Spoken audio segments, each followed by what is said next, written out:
Hi everybody, today I'm doing something a bit different than what I usually do, and I'm taking my mom's advice for once.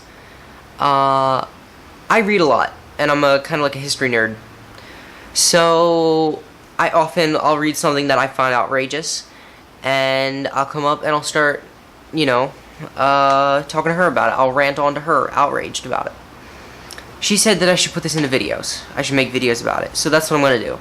So these are going to be targeted towards 15-year-olds around my age, and I'm going to be explaining certain things. And today we're going to one of my most recent and one of my favorite things to kind of read about and learn about, Operation Northwoods. The basic idea for it was to start war with Cuba by staging terrorist attacks, false flag terrorist attacks in the United States, or just false flag attacks in the United States, and blaming Cuba. It was written by L.L. Limnitzer, yes, who was a chairman on the Joint Chief of Staff.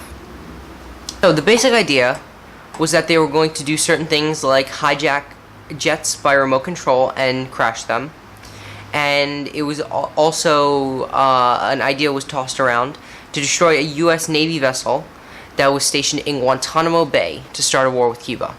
Of course, when this got to Kennedy's administration, it was shot down, and they didn't do it then. So we fast forward 5 years later to when Lyndon B. Johnson is president. Now, apparently his administration, they approved Operation Northwoods. During the Six-Day War in the Middle East, a U.S. Intelligence vessel, the USS Liberty, was stationed off the coast of Israel.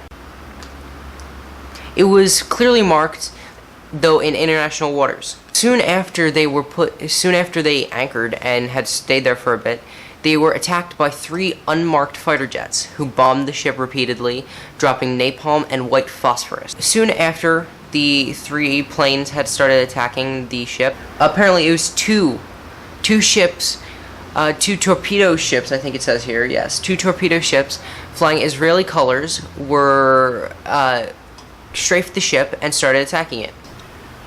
Soon after this, actually during the entire attack, the USS Liberty was calling the 6th Fleet for air support.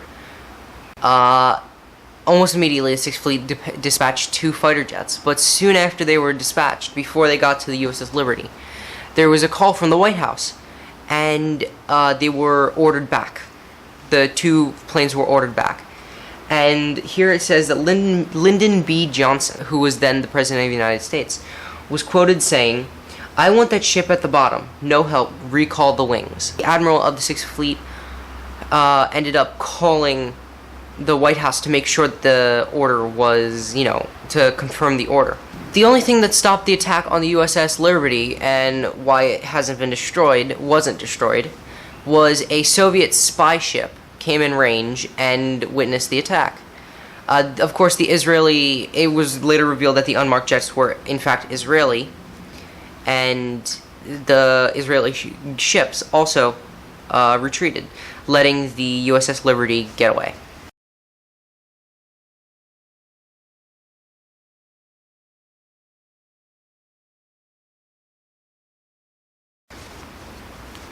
Now, according to what I've found out, the main idea was to destroy the USS Liberty, blame Egypt or another Middle Eastern state, and go to war, take it over. Of course, there was a, under-the-table deal with Israel to stage the Egyptian attacks. Yeah, that's what I know about Project Northwoods. That's what I found out. And I hope to make these kind of videos, more often. Yeah. I want to make this kind of video a lot more because, it's a better way to rant than just telling my mom. Then the information just kind of stops there because my mom isn't into this kind of thing. And she doesn't make videos like this.